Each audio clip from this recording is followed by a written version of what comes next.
रहा हूँ, अगर मैं पूजा कर रहा हूँ तो अपनी व्यक्तिगत आस्था के लिए कर रहा हूँ, अपने एकाग्रता के लिए कर रहा हूँ, इसका क्या संबंध है? होने वाली है आज के वीडियो में अंजना कश्यप के शो में यूसीसी पर चर्चा होने वाली है। और आज के वीडियो में जो है सुधांशु त्रिवेदी जी ने सपा प्रवक्ता राजकुमार भाटी को बुरी तरीके से पेला है। और साथ में इसके परसवानंदा मुसलमान के भी एक अध्यक्ष थे जिन्होंने भी बहुत अच्छी बात रखी, अपनी बहुत अच्छी राय रखी है। बट मैं आप लोगों से कहूँगा, सिर्फ सुधांशु त्रिवेदी ने जिस तरह से राजकुमार भाटी को पेला है उस तरीके से तो बनता है यार कि आप लोग ये वीडियो लास्ट तक जरूर देखें और मजे लें।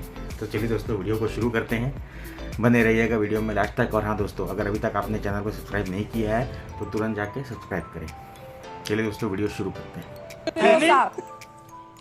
बहु विवाह पर टारगेट अडॉप्शन के लिए, और इस वजह से एक बहुत बड़े समुदाय में बहुत सारी पॉलिटिकल पार्टियां ये समझा रही हैं कि यूसीसी मुस्लिम विरोधी है। क्या समान नागरिक संहिता मुस्लिम विरोधी है? इस पर आप दोनों का जवाब। मैं इससे पहले जवाब दूं, आपने बात करी और सुधांशु जी ने भी महिलाओं की और पसमानदा की। दो लाइनें पढ़ रहा हूं, बच्चे साथ देंगे। बात मुस्लिम महिला की हो या हो पसमानदा मुसलमान, मोदी साहब नरेंद्र हैं, सबके भाईजान। एक लाइन और है, और हाँ, हिंदू आलम में वो हैं सबकी आन बानो शान। शुक्रिया। अब आपका जवाब देखिए। आमतौर से मैंने भाटी साहब को सुना, पिछले प्रोग्राम में मेरे साथ थे। ऐसा परसेप्शन बनाया जा रहा है कि जैसे यूसीसी जो है ये एंटी मुस्लिम है, ये मुसलमानों को टारगेट कर रहा है। ऐसा कुछ नहीं है, ये किसी को टारगेट नहीं कर रहा है। सबसे बड़ा जो उसमें काम होगा, इतनी सारी बच्चियां बैठी हैं कॉलेजेस की और लेडीज भी बैठी हुई हैं, ये जेंडर जस्टिस देगा महिलाओं को, ना सिर्फ मुस्लिम महिलाओं को, ना सिर्फ हिंदू महिलाओं को, ये मुस्लिम महिलाओं के लिए भी नहीं है। और ये देगा पारसियों को और क्रिश्चियंस को, ये सबके लिए है।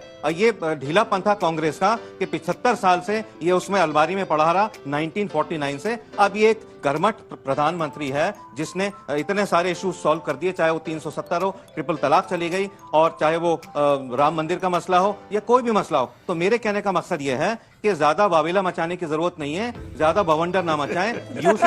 यूसीसी सुन लिए मेरी बात। यूसीसी का एप्लीकेशन, यूसीसी की एप्लीकेशन आपने भरी है नहीं, आपने अपना हंसी मत, ये एक एजुकेटिव प्रोग्राम है, सीरियस प्रोग्राम है। ये बच्चे जो है इनको हम एजुकेट कर रहे हैं। आप अपनी राय मशवरा दीजिए। ड्राफ्ट नहीं है सामने। अरे ड्राफ्ट तो आपकी बातों में बनेगा ना। इंडियन लॉ कमीशन ने इंडियन लॉ कमीशन की दरख्वास्त देखी है, मैंने भी दे दी अपनी राय। आपने दी अपनी राय।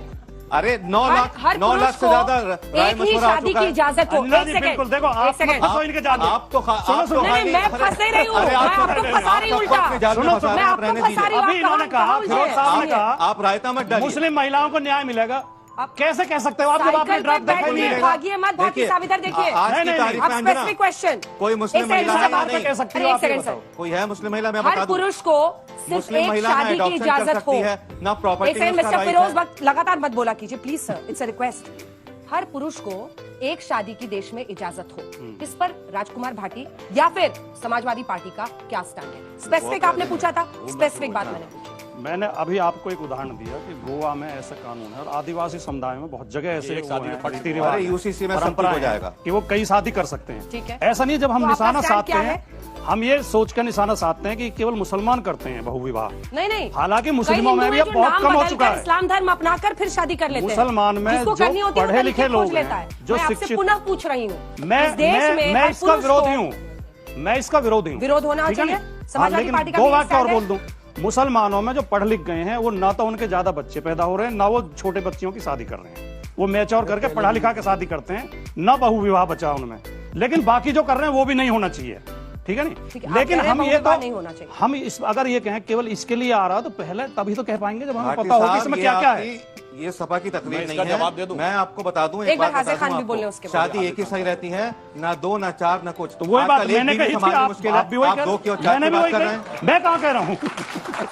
मैंने तो कहा मैं खिलाफ हूँ। हाज़िर खान साहब, आपको क्या लगता है? एक तो बहु विवाह पर, एक से ज्यादा शादी पर आपकी राय, और दूसरा क्या ये मुस्लिम विरोधी है? देखिए, यूसीसी के बारे में माननीय प्रधानमंत्री भोपाल में तकरीर करते हुए कह रहे हैं कि यूसीसी हमारे देश में आएगा। मैं ये कहना चाहूँगा कि ये पार्लियामेंट में तय होगा कि कौन सा यूसीसी बन के आएगा, उसकी ड्राफ्टिंग नहीं हुई, ये सब होगा।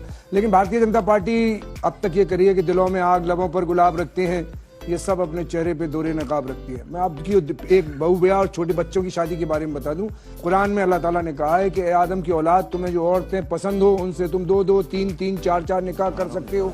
फिर अल्लाह ने कहा है बशर्ते कि उनके साथ एक सा मामला कर सकूं, अदलो इंसाफ कर सकूं, और फिर उसके बाद कहा कि ये नहीं कर सको तो तुम्हारे लिए बेहतर है कि एक ही निकाह करो। तो मान कौन रहा है उसे? नहीं मान क्यों नहीं जिसको जितनी करनी है वो करता है, नहीं, वो थोड़ा हमारे ना हिंदुस्तान अपने आपने तो देखी नहीं होगी, मैंने देखी, दो शादी वालों के रोज ठुसाई होती है, रोज ठूसेबाजी होती है, और हम पंचायत करने जाते हैं। प्लीज टॉक सेंसिबली, इस तरह की बातें मत। मैं ये कह रहा हूँ कि उनके घर में रोजाना लड़ाई होती है और हम पंचायत करने जाते हैं।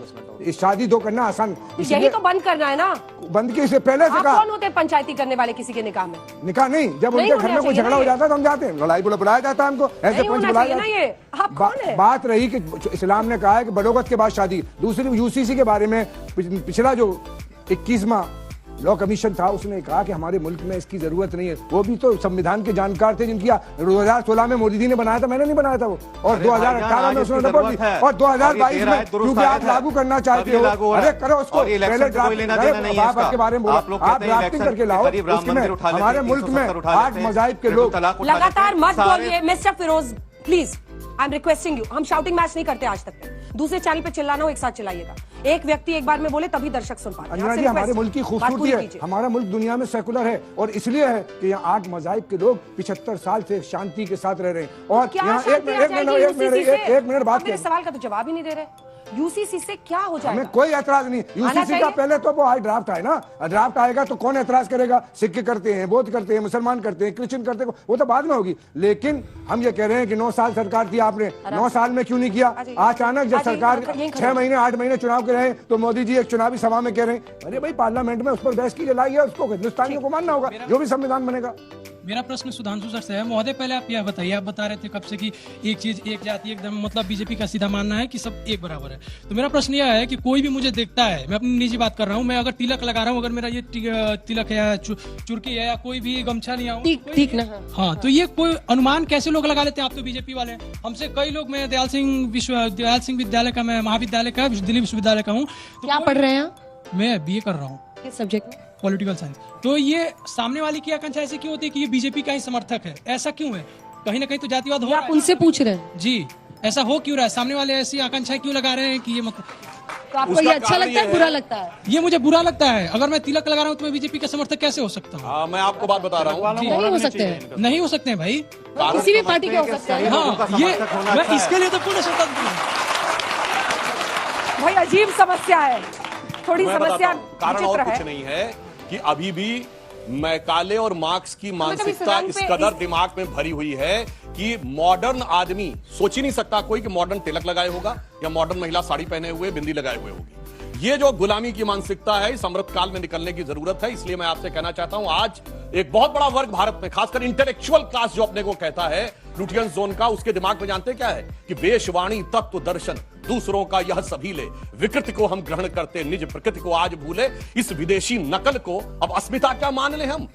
हो गए हैं स्वप्न सब साकार कैसे मान ले हम, टल गया सर से व्यथा का भार कैसे मान ले। इसलिए अमृत काल में इससे बाहर निकलना।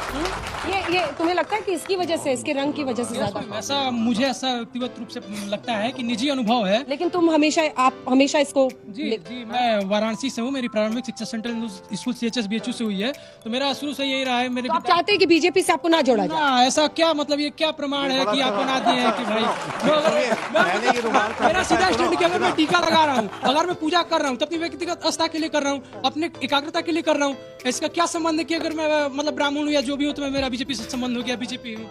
इसमें गलती किसकी है, जनता की है या बीजेपी की है? ये बीजेपी वातावरण ऐसा बना दिया ना इसलिए। यही बात सही तो बाद में मैं यही पहुंचना चाह रही थी, थोड़ा टाइम लगा लेकिन आ गया। सही कहा, बीजेपी ने वो वातावरण बनाया है, इस रंग पर जो आप बीजेपी ने वो वातावरण बनाया है। ये एक जमाने में 2-4-5% वोट हुआ करता था, आज 32% है, 2 सीटें होती थी, 330 सीटें हैं। चिंता मत करिए, एक दिन सारे के सारे वही होंगे। मैं एक लाइन फिर बोल देना चाहता हूं, जब ढांचा गिरने के बाद चुनाव हुआ था और सपा बसपा कांग्रेस आई, सारे मौसेरे भाइयों ने मिलकर सरकार बना ली थी, तो एक नारा लगा था उत्तर प्रदेश में, मिले मुलायम काशीराम, हवा में उड़ गए जय श्री राम। तो हमारी एक नेत्री ने नारा लगाया, कहा था कि ये जानते नारा क्यों लग रहा है? क्योंकि आपकी एकता और कॉन्फिडेंस में कमी है। जिस दिन पूरी एकता कॉन्फिडेंस दिखा देंगे, उस दिन जो ये नारा लगाते हैं कि मिले मुलायम काशीराम, हवा में उड़ गए जय श्री राम, उस दिन नारा हो जाएगा क्या मुलायम का काशीराम, सारे बोलेंगे जय श्री राम। अंजना